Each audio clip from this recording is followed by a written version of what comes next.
거기 들어갈 때까지 약간만 좀 복습을 하고 이제 하겠습니다. 이 장 내용이 이제 그 머신러닝을 처음부터 끝까지 한번 이제 실제 데이터 갖고 경험하는 그런 걸 하는 거죠. 그래서 캘리포니아 쪽의 주택 가격을 예측하는 그런 이제 걸 했었고요. 그래서 전체적으로 이제 뭘 한 큰 그림 보기, 그러니까 문제를 정의하고 뭘 할 거냐를 이제 봤었고요. 그 다음에 데이터를 이제 그 실제 데이터를 가져와서 그거를 이제 그 데이터에 대한 구조를 이해하는 걸 좀 했었습니다. 그래서 데이터 프레임으로 다운로드를 받고 헤드라는 커맨드로 이제 위쪽에 데이터 몇 개를 좀 살펴보기도 하고 인포라는 걸로 데이터의 그 모양을 좀 살펴보기도 했고요. 그 다음에 데이터의 그 히스토그램 같은 걸 좀 그려보기도 하고, 그 다음에 이제 그 상관관계 같은 것도 좀 이제 살펴봤습니다. 그리고 나서 이제 지난주에 했던 게 여기 이제 여기서부터일 것 같은데요. 데이터를 이제 그 상관관계를 알고서 그거를 이제 어떤 데이터를 좀 집어여 볼까 하는 걸 그런 걸 했었고요. 그러면 실제 머신러닝 우리가 모델을 선택해서 거기에다가 이제 데이터를 입력을 할 때 그냥 입력하면은 좀 곤란한 문제들이 좀 있죠. 대표적인 게 여기 나와 있는 이제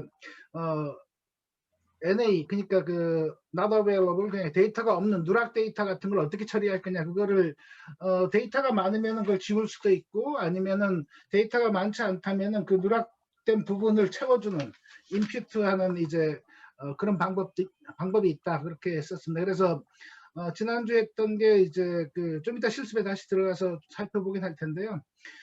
수치형 데이터에 이제 그 널이 있을 때 지워보기도 하고 거기다가 이제 메디안 값, 중앙값으로 넣어보기도 했습니다. 그리고 이제 범주형 데이터인 경우는 중앙값이란 그런 게 없죠. 근데 문제는 뭐냐면 범주형 데이터는 그 캐릭터로 돼 있는 텍스트죠. 컴퓨터는 이제 그 텍스트 그 상태로 처리하는 게 아니라 얘를 이제 대표할 수 있는 수치 값으로 이제 처리하는데, 범주형 데이터를 오디널, 근데 순서를 가진 그걸로 이제 처리를 했을 경우 그 상대적인 거리가 생기기 때문에 조심해야 된다 그랬었죠. 물론 상대적인 거리가 있는 그런 이제 범주형 데이터도 있습니다. 예를 들어서 뭐 수미 양가 같은 경우는 상대적인 거리는 있긴 하죠. 근데 다만 그 거리가 우리가 생각하는 1만의 1, 2, 3, 4, 5, 6, 7, 8 그 사이의 거리냐는 또 생각을 해봐야 되지만요. 그래서 그 상대적인 거리가 아닌 경우는 원하드 인코딩 방식 지난주에 설명드렸었죠. 그걸 이제 한다는 걸 했었고, 그거 안에서 스파스 행렬에 대해서 스파스 매트릭스에 대한 얘기를 좀 하다가 마무리됐던 것 같습니다. 그래서 그 부분을 좀 더 얘기할 거고요. 그 다음 인베딩이라고 이제 최근에 딥러닝에서는 이제 이런 그 텍스트 같이 이걸 원하드 인코딩 상태에서 그냥 쓰는 게 아니고 그걸 인베딩 형태로 해서 이제 원하드 인코딩 방식으로 하면 얘가 벡터가 너무 커지거든요. 그거를 이제 원하는 형태의 그 디멘전으로 이제 만드는 인베딩 형태로 이제 해서 그 범주형 데이터를 이제 그걸 뭐 표현학습이라는 얘기도 하는데 우리가 원하는 적당한 형태의 벡터 크기로 이제 만드는 일을 합니다. 그리고 이 수치형 같은 경우도 얘들이 데이터가 이제 높이가 다 다르거든요. 키가 좀 다르죠. 예를 들어서 돈을 취급하는 건 원화인데 얘들을 수치하고, 그 다음에 뭐 사람의 키 같은 게 있으면 키의 그 범위하고, 돈은 뭐 부자인 사람은 몇억 몇십억 뭐 그렇게 되겠지만은 키는 센티미터로 하게 되면 뭐 대부분의 경우는 2m 아래겠죠. 물론 2m 조금 넘으신 분도 있지만은 이런 키가 다른 경우 그걸 동시에 데이터를 집어내면은 얘들이 이제 주는 영향도, 모델에 주는 영향도가 다르기 때문에 키를 맞춰주는 이 스케일링 작업 같은 게 좀 필요하고요. 스케일링 작업이 필요하고, 그 다음에 이런 그 변환, 스케일링 한다든지 앞에 이제 그 임퓨트, 그러니까 데이터를 채워넣는다든가 특성 처리, 그러니까 텍스트를 원하드 인코딩을 하는 캐릭터 형태의 처리라든가 또는 이제 트랜스폼, 스케일링 하는 이런 것들을 하나하나 일일이 하자면 좀 그렇지 않습니까? 얘를 한꺼번에 모아서 연결하는 파이프라인에 대해서 그 소스 코드를 좀 볼 거고요.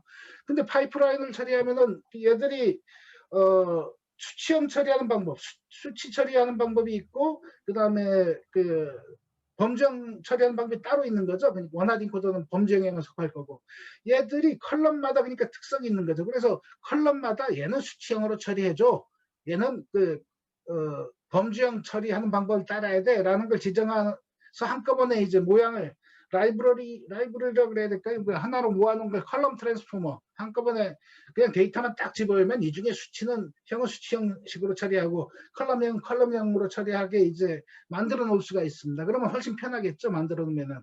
그래서 이제 컬럼 트랜스포머를 이제 좀 이따 보실 거고요. 그 다음에 스파스 스레시홀드라는 이제 그 파라미터가 있는데요. 뒤에 나오겠지만은 이제 원하드 인코더 같은 경우는 디폴트로 이제 스파스 매트릭스를 내놓습니다. 스파스 매트릭스. 지난주에 설명했는데 다시 한번 좀 이따 설명드리겠습니다. 스파스 매트릭스를 내놓는데 항상 스파스 매트릭스를 내놓지는 않습니다.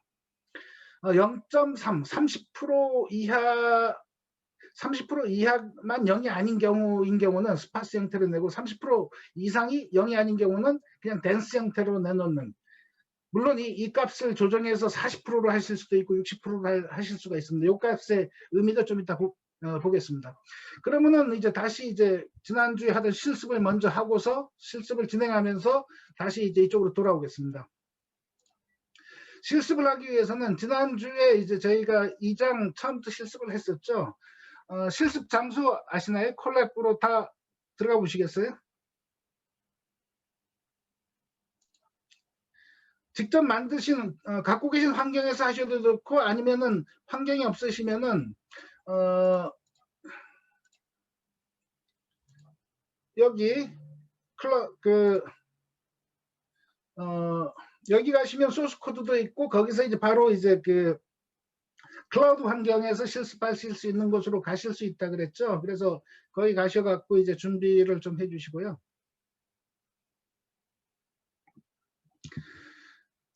지난주에 이제 했었어도 여기 보시면은 여기 저는 이제 스파이더를 쓰는데, 스파이더 여기 보면은 현재 베리어블이 이제 초기화된 값들이 보이는데 다시 이제 새로 올렸으니까 베리어블이 하나도 없죠.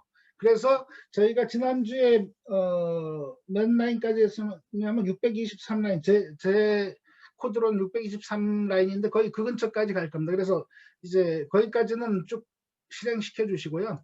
저도 이제 하나씩 실행을 시켜 보겠습니다. 앞에서 맨 앞에 이거는 이제 그 버전 체크를 하고 여기 요거는 그래프 출력을 위해서 이제 그 레이블 사이즈라든가 그런 걸 하는 거랑 이제 세이브 피그라는 함수 같은 거를 이제 만드는 거라 그랬었죠. 그리고 여기서도 이제 우리가 필요로 하는 이제 데이터를 가져오는 거, 패치 하우징 데이터, 우리가 이제 분석하고자 하는 게 캘리포니아에 있는 그 집값이지 않습니까? 그런 걸 이제 하는 거고, 그 데이터를 이제 한번 좀 이제 가져오고, 여기는 함수를 정의하는 거고 함수를 실행시켰고요. 그 다음에 여기는 그 데이터를 얘는 리모트에서 다운로드 받는 거고, 사실 다운로드 받았으면 이런 걸 실행할 필요는 없는데요. 그냥 한번 다시 실행하죠 뭐. 그 다음에 그거를 메모리상으로 올리는 함수, 메모리를 올릴 땐 어떻게 했죠?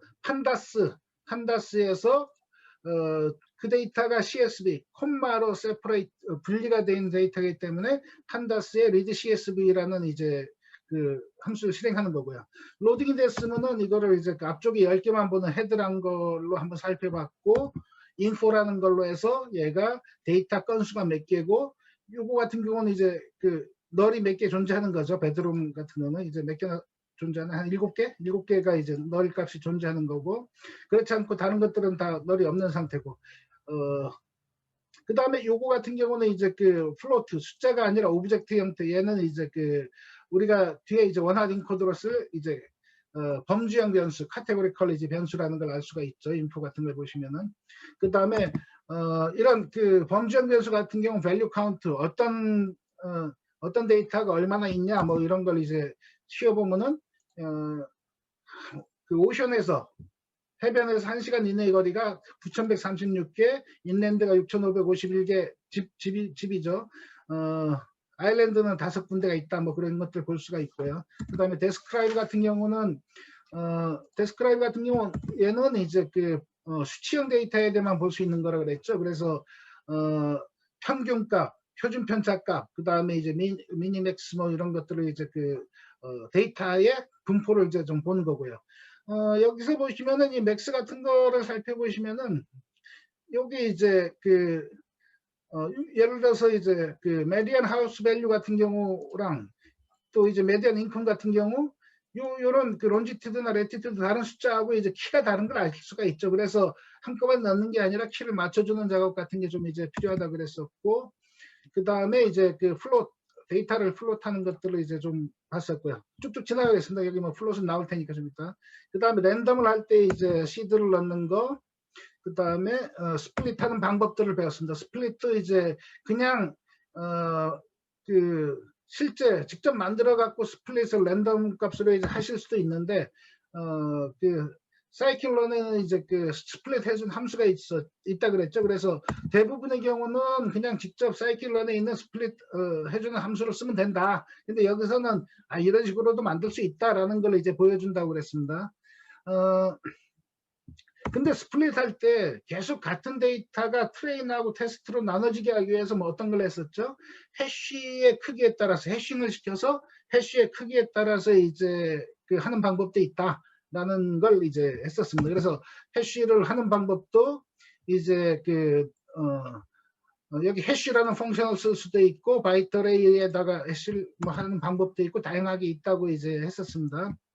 그리고 그렇게 해싱된 것 같고 이제 그 트레인과 테스트를 이제 나눌 수 있고 테스트셋 같은 걸 이제 살펴볼 수는 있는데 이런 거를 직접 만들어서 이제 원하는 형태로 이제 스플릿을 할 수도 있지만은 많은 경우 여기 보시면 사이클런의 이제 모델 실렉션이라는 그 패키지 내에 트레인과 테스트를 스플릿 자동으로 해서 20% 테스트를 20%로 해줘라고 하는 이제 그런 게 있으니까 일반적인 경우는 그냥 이걸 그냥 쓰시면 된다라고 이제 그 했습니다. 그래서 그 했었고요. 그 다음에 그 우리가 이렇게 예측하고자 하는 게 이제 그 집값이었죠. 집값.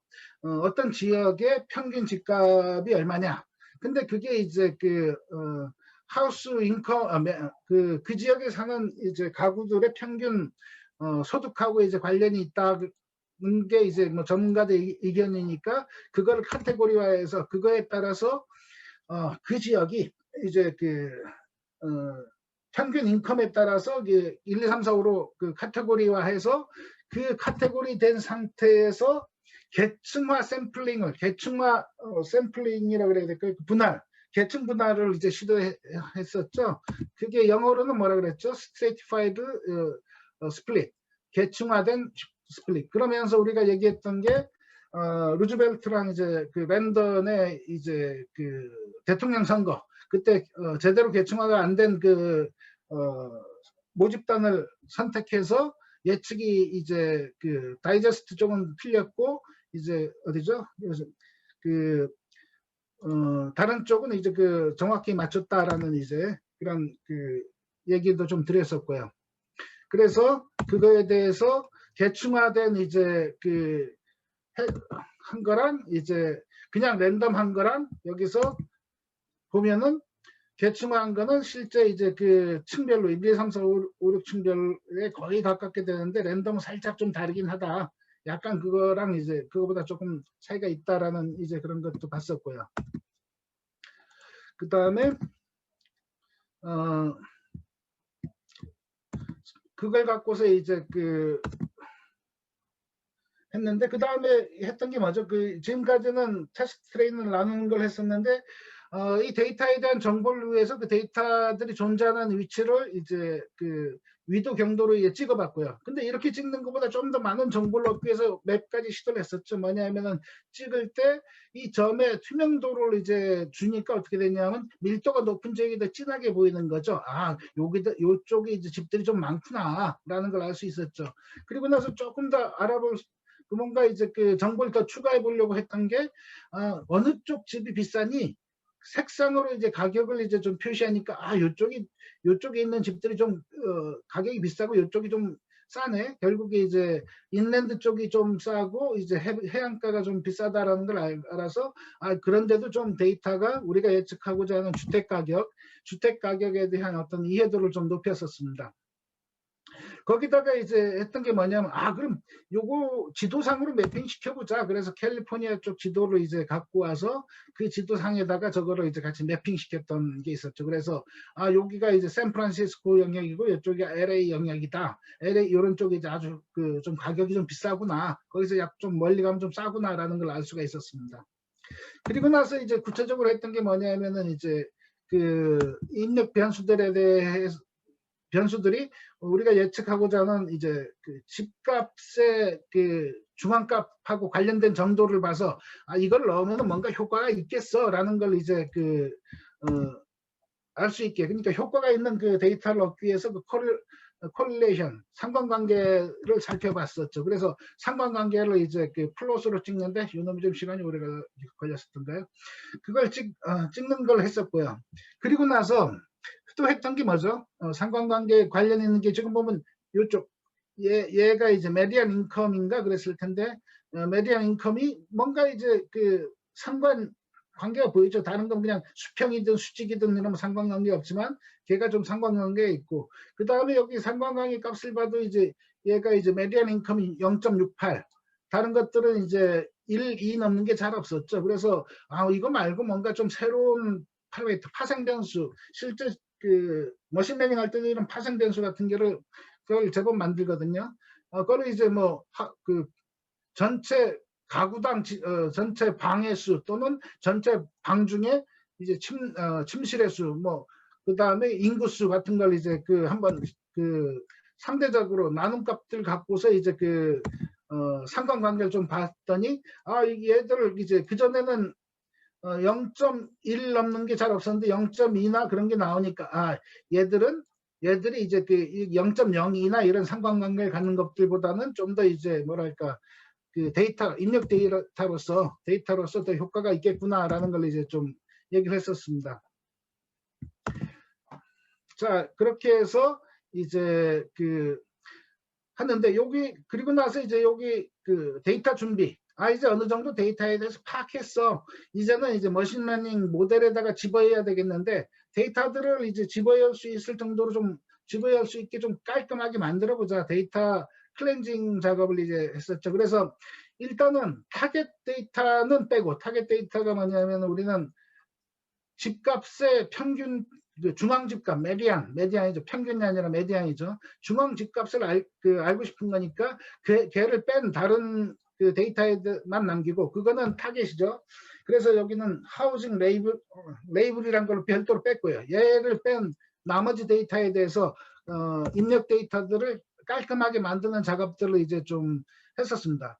근데 그 깔끔하게 만드는 작업이 우리가 장표에서 얘기한 맨 처음에 시작하는 건 뭐죠? 항상 비어있는 데이터를 살피는 거죠. 비어있는 데이터, 여기 보시면은 이제 비어있는 데이터들을 이제 그 널인 것들을 찾아서 얘는 컴플리트 하자는 로야. 그때는 어떻게 하죠?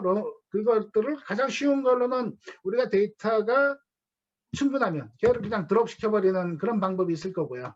그 다음에 그런 축이 필요 없으면은 이제 그런 축을 제거하는 것도 이제 있을 거고요. 이 데이터는 상관관계 별로 없어. 그럼 데이터를 없애버릴 수도 있고, 아니면은 데이터가 우리가 그 개수가 부족해. 그럼 걔를 필을 해줘야 되겠죠. 필을 채워줘야 됩니다. 채워줘야 되는데 뭘로 채워줄 거니? 보통 간단하게 시도하는 것들이 0이나 뭐 1 같은 걸 시도를 많이 합니다. 왜냐면 보통 데이터를 0이나 1 사이로 이제 그 표준화를 많이 시켜서 하니까. 아니면은 이제 그 시도할 수 있는 게 중앙값, 평균 뭐 그런 것들을 시도할 수 있는데, 이거는 그 도메인 널리지, 그러니까 그거에 대한 지식을, 그 데이터에 대한 좀 지식이 있어서 이거는 중앙값이 좀 더 어울리는 것 같아. 뭐 그런 식의 접근이 있을 수가 있습니다. 그렇게 해서 이제 그런 것들을 채워주는 작업들을 하는데, 그 채워주는 작업을 손쉽게 자주 하니까 뭐가 있냐면 라이브러리가 있습니다. 여기 보시면은 이제 사이클런의 임퓨트라는 그 패키지 내에 그 심플 임퓨터, 그래서 얘를 채울 때 메디안으로 채워줘 라는 이제 이런 식으로 이제 준비를 한 다음에, 근데 이렇게만 한다 그래서 그 데이터의 메디안 값을 얘가 알지 못하지 않습니까? 알지 못하기 때문에 얘한테 자, 데이터를 넣어줄 테니까 네가 메디안 값들을 찾아봐 라는 이제 이걸 할 수가 있습니다. 근데 넣어줄 때 얘가 그 범주형 데이터는 넣어봐야 얘가 이제 중앙값이란 게 없기 때문에 얘는 수치형에 대해서만 이제 작용하는 거죠. 수치형에 대해서만 작용하기 때문에 여기 뭘 하냐면 일단은 지금 하우징 안에는 뭐가 있습니까? 여기 보시면 일단 우리가 앞에서 제거했었죠. 제거한 게 뭐죠? 그 타겟을 이제 제거했으니까 타겟이 없으니까 컬럼이 몇 개나 있을까요? 뭐 인포를 찍으셔도 좋고 헤더를 찍으셔도 좋고 뭐 그런데 이런 것들 궁금하실 때마다 이제 해서 실행시켜 보시면 되는 거죠.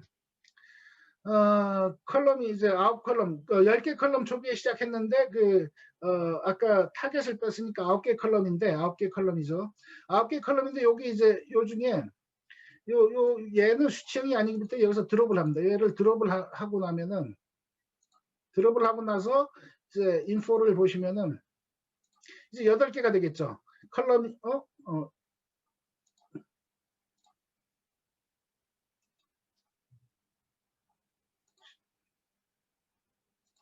8개가 돼야 될 것 같은데.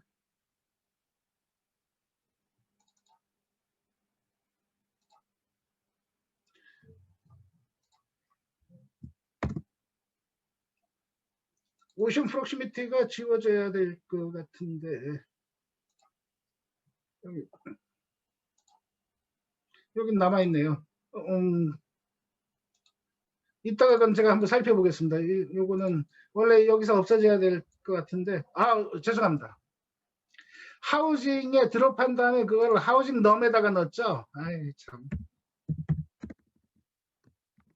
예에서 봐야 될 거는 여기 얘는 여기서 제거한 걸 넘에 넣었으니까 저희가 봐야 될 거는 하우징 넘이죠. 하우징 넘을 보시면은 이제 그 하우징에는 얘는 이제 그 범주형이랑 수치형이랑 다 있지만 하우징 넘에는 이제 아까 오션 프록시미티가 제거된 이제 8개 수치형만 남는 거죠. 자 이제 수치형만 남았으니까 수치형에 대해서는 이제 임피트를 이제 할 수가 있죠. 그 임피트라는 건 채워넣는 거 할 수가 있는데 여기서 핏을 했습니다. 핏을 하면은 얘는 그 평균값이 채워지냐? 그렇지 않습니다. 채워지지 않습니다. 얘가 하는 일은 뭐냐면은 핏이란 건 훈련시킨다는 겁니다. 임피터를 왜 훈련시키냐? 아까 말씀드린 대로 여기서 임피터를 그 중앙값으로 해서 채워넣는 걸 할 거야 라는 걸 했습니다. 근데 중앙값이 아니면 모릅니다. 요 핏을 하는 순간 중앙값이 이제 중앙값을 찾게 되는 거죠. 중앙값을 찾게 되는데 몇 개에 대해서요? 요 8개 컬럼에 대해서 중앙값을 찾아줍니다. 자, 그래서 여기 통계 스태티스틱스라는 걸 핏을 하고 나면 스태티스틱스라는 게 나오는데 그 8개 그 수치형에 대해서 이 중앙값들을 다 찾은 겁니다. 그래서 만약에 이제 핏이 됐으니까 이걸 갖고서 이제 여기다가 그 하우징 넘의 그 데이터들을 집어넣는 순간 얘를 통과하는 순간 만약에 그 자리가 비어 있으면은 요 중앙값으로 넣어줄 겁니다. 여기서는 이제 그냥 이 임피터가 잘 동작하는지 한번 보자. 이 각각의 넘에 대해서 이제 실제 그냥 우리가 메디안을 호출한 거랑 동일하냐. 뭐 사실 이 과정이 믿어야 되는데 뭐 굳이 또 확실하게 보여주려고 요 값이 같다는 거를 여기서 이제 보여주고 있습니다. 자, 이제 임피터는 우리가 이제 요 임피터는 위에서 만든 메디안으로 채워져라는 임피터는 메디안 값을 다 알고 있습니다. 수치형에 대해서 이제 수치형을 채워놔. 근데 여기서 한번 보시면은 이제 이 상태에서 하우징넘의 인포를 다시 한번 볼까요? 인포를 보면은 여기 그 너린 게 존재하나요? 얘가 이제 사실 16,512개 중에 얘만 이제 너린 게 존재합니다. 자, 이제 임피터를 이제 트랜스폼을 이제 실행시킵니다. 트랜스폼을 하고 나면 어떻게 돼야 될까요? 요 밑에서 얘의 인포를 이제 한번 보면은 이제는 너린 게 없어져야 되겠죠. 아이고.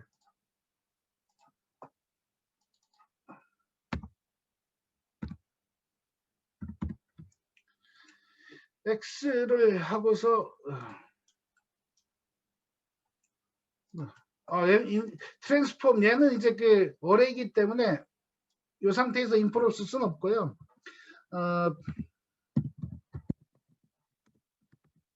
얘를 데이터 프레임으로 이제 바꾼 다음에 인포를 쓰시면 될 겁니다. 죄송합니다. 대문자 X인데. 여기 보시면은 이제 어떻게 됐나요? 16,512개인데 전부 다 16,512개가 난널이 된 거죠. 이렇게 해서 X가 임퓨터를 통하면은 비어있던 널이었던 놈이 이제 채워진다는 걸 이제 아실 수가 있고요. 여기서 다 했네요. 밑에서 했는데 또 했네. 밑에서 이제 그 요 X를 이제 그 데이터 프레임으로 바꾼 다음에 그걸 이제 하우징 TR이라고 이제 했고요. 했고 그 다음에 이제 그거를 인포를 찍어서 8개 전부 다 널이 아닌 게 전부 다 이제 있네요. 어쨌든 이런 식으로 찍어 보시면은 그 데이터의 변환 같은 거를 이제 좀 보실 수가 있다는 거 보실 수가 있고, 그 다음에 이제 그 인컴플리트 로우였던 것들도 이제 다 채워진 거를 이제 보실 수가 있을 겁니다. 그 다음에 임퓨터 하다가 까먹었으면은 얘는 도대체 어떤 스트래티지로 채운 임퓨터야 라는 거는 그 임퓨터점 스트래티지 하면은 얘는 메디안이라고 나오죠. 아, 얘는 메디안으로 채워졌구나 라는 걸 이제 나중에라도 이제 찾아보실 수가 있죠. 자, 그 다음에 요렇게 해서 이제 트랜스폼된 하우징 언더스코어 TR, 여기 이제 변수 이름을 잡으실 때 이걸 이렇게 좀 그전 거랑 다르게 잡아 두시면은 이 데이터는 어떤 과정을 거쳐 어디까지 거쳐 있다. 그러니까 지금 우리가 데이터가 처음 나온 거에서 이제 뭐 아까 넘버만 뽑아낼 때 넘 하우징이란 걸 뭐 그런 거 했었고 이제 했었잖아요. 그 다음에 이게 트랜스폼이 끝난 건 이제 그 하우징 언더스코어 TR로 이제 하고 있기 때문에 이런 식으로 이름을 붙여두시면은 이제 나중에라도 이 변수가 뭔지를 기억하시는데, 프로그램 짜고 나서 나중에 다시 살펴보면 이게 뭔지 까먹을 때가 많거든요. 그래서 이름은 기억이 잘 남게 좀 해두시면 오래오래 기억을 하실 수가 있습니다. 자, 여기까지 하시면 뭐가 된 거죠? 이제 넘버형에 대해서 널값 처리를 했습니다. 널값 처리. 자, 이제는 이제 오션 프록시미티에 대해서 이제 전처리를 한다 이거죠. 범주형.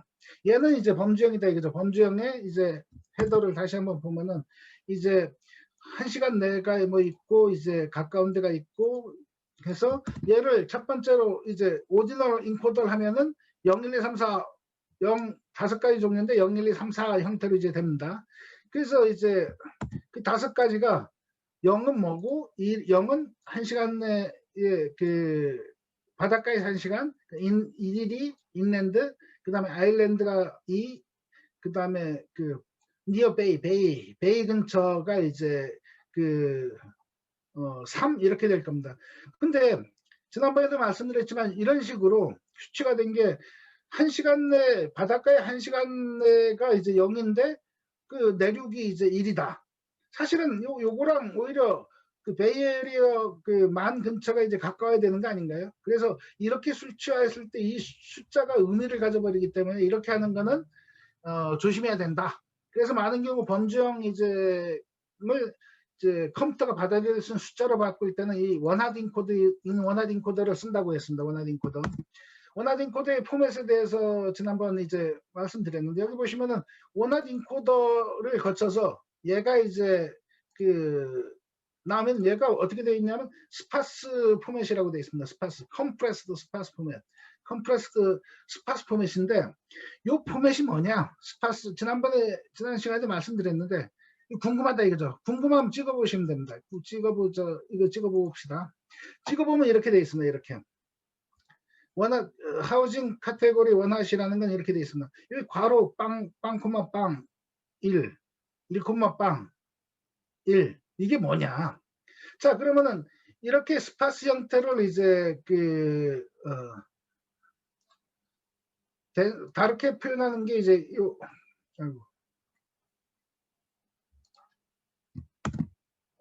댄스 형태, 이게 스파스 형태랑 비교되는 게 댄스 형태인데, 얘를 댄스 형태로 바꾸는 게 이제 투 어레이라는 걸 갖고 댄스 형태로 바꿀 수 있습니다. 자, 여기서 한번 비교를 해보죠. 덴스 형태는 우리가 이제 아는 그런 이제 매트릭스 형태입니다. 매트릭스. 요게 이제 요쪽이 이제 행이 되는 거고. 자, 비교를 한번 해보죠. 앞으로 돌아가서 맨 앞에 빵꾸마 빵이 1입니다. 자, 0행 1열 1입니다. 나머지는 다 0이에요. 그 다음 두 번째 1행 0열 1입니다. 1행 0열 1입니다. 그 다음 요걸 예상할 수 있겠죠. 2행 1, 0, 1, 2, 3, 4. 이거는 아마 그 스파스 형태로는 2,4가 1일 겁니다.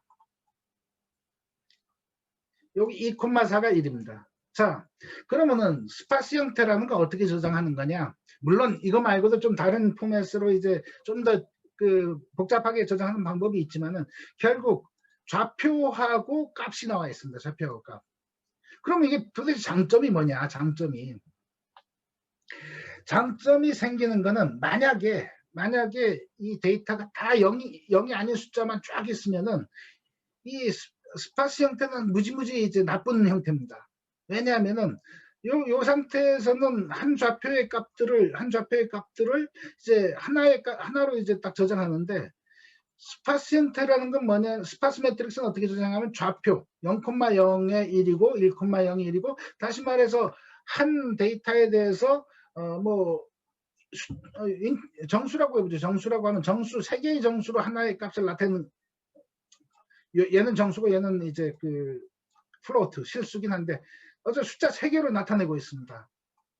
만약에 얘들이 다 0이 아닌 숫자라면은 근데 0이 너무 많으면은 요거 같은 경우는 요 줄만 생각해 보면은 얘는 숫자가 이제 5개를 쓰고 있지만 얘는 숫자 몇 개 쓰고 있죠? 3개를 저장합니다. 다시 말해서 이렇게 0이 많은 놈을 저장할 때는 스파스는 상당히 이제 효율적이다. 근데 0이 많지 않으면은 스파스는 오히려 오버헤드가 생깁니다. 자, 여기까지 해서 이제 그 한번 좀 보자면은 여기 그 장표로 다시 돌아가서 스파스에 대해서 좀 설명을 이제 하고 나오겠습니다.